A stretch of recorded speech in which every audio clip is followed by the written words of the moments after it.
Hey everyone, it's Kara Dixon and I'm at Fort Eustis.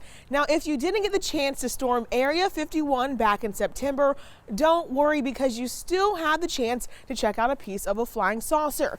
I'll take you inside the U.S. Army Transportation Museum to show you how science fiction almost became science fact.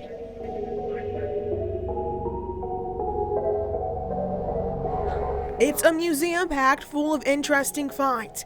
History of how transportation evolved in the Army, from helicopters to jetpacks. Rocket belt tested from 1962 all the way up until 1982, so 20 plus years. You can now also add something almost extraterrestrial to the list. People hear flying saucers, they think science fiction or conspiracy theory or some other thing.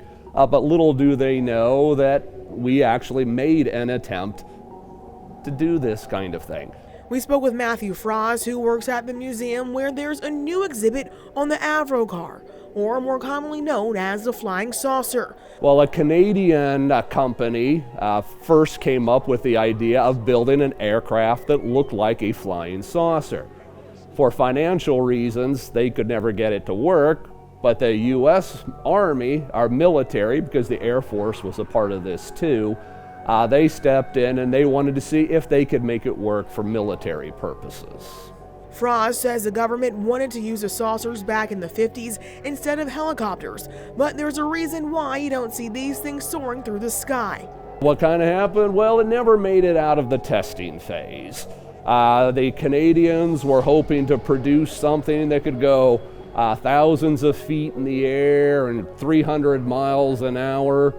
But when they were doing the testing for the U.S. military, best they could get was a little over 35 miles an hour, and it got very unstable, just getting about 4 feet off the ground. But what took off instead? All the hype about these cars, specifically their connection with Area 51. Who knows if this had actually followed through, they'd actually be seeing them without having to go all the way down there. And now you don't have to travel across the country either to see a piece of technology that's flown through history being anything but discreet. If you plan on checking out the flying saucer or any of the other interesting, unique pieces in U.S. Army transportation history, the museum is open from Monday to Saturday, 9 a.m. to 4:30 p.m. I'm Kara Dixon, 10 on your side.